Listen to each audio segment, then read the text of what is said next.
Bonjour, dans ce tutoriel, on va voir comment utiliser la calculatrice Numworks, son émulateur sur internet, pour résoudre des équations de second degré.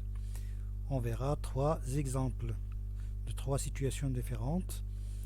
Dans le cas de delta positif, donc deux solutions, delta égale à 0, donc une seule solution, et delta négatif, aucune solution. Et ça correspond au premier lien.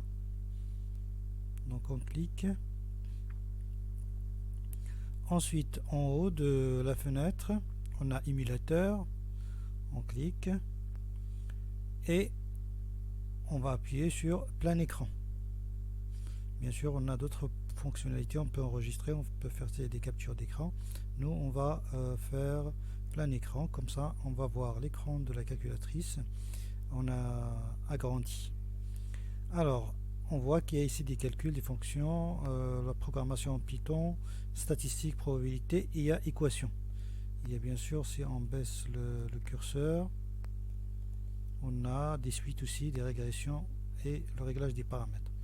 Nous, on revient aux équations, donc on clique OK, et sur la partie grisée, on a ajouté une équation. Donc, on appuie sur le bouton OK, et on va chercher la forme de notre équation.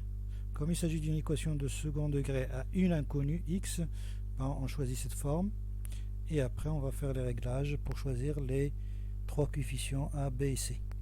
Donc je valide.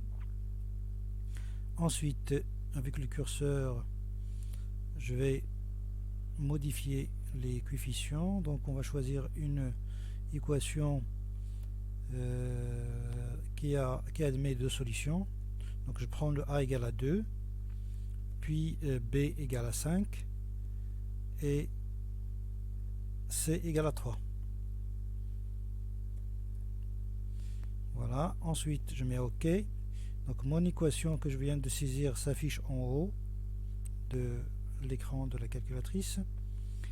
Et ensuite, avec le curseur, je descends en bas sur résoudre et je clique OK. Je vous rappelle que c'est un exemple que j'ai déjà traité dans la première vidéo sur les équations.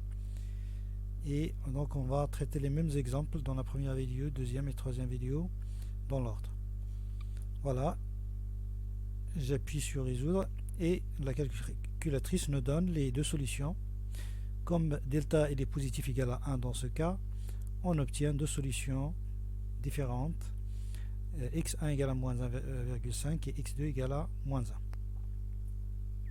1. Avec la touche là de la flèche, je reviens en arrière, je mets OK et je vais changer les coefficients, introduire une autre équation, par exemple 3x carré plus 6x plus 3, donc je garde le 3. Et je valide OK. Ensuite, de la même manière, je descends en bas, résoudre, j'appuie et là on me dit que cette équation a un delta égal à 0, donc et cette équation admet une seule solution, c'est x1 égale à moins 1. Ensuite, je reviens en arrière, je vais valider, comme ça je peux changer mes coefficients. Je mets 2x carré plus 4x plus 3, donc OK, puis je demande la résolution de l'équation. Donc comme delta dans ce cas est négatif, la calculatrice me dit que le polynôme n'admet pas de racine réelle, c'est-à-dire n'admet pas de solution. Voilà, c'est une calculatrice en ligne qui est esthétiquement bien présentée et elle a de bonnes performances. Elle permet de programmer en Python. Elle permet donc d'afficher sur un écran plus grand. Donc voilà, donc on peut résoudre des équations de second degré avec cette calculatrice facilement, soit sur la calculatrice directement, suivant la même procédure, ou sur un émulateur si on a la connexion à Internet. Merci et à la prochaine fois.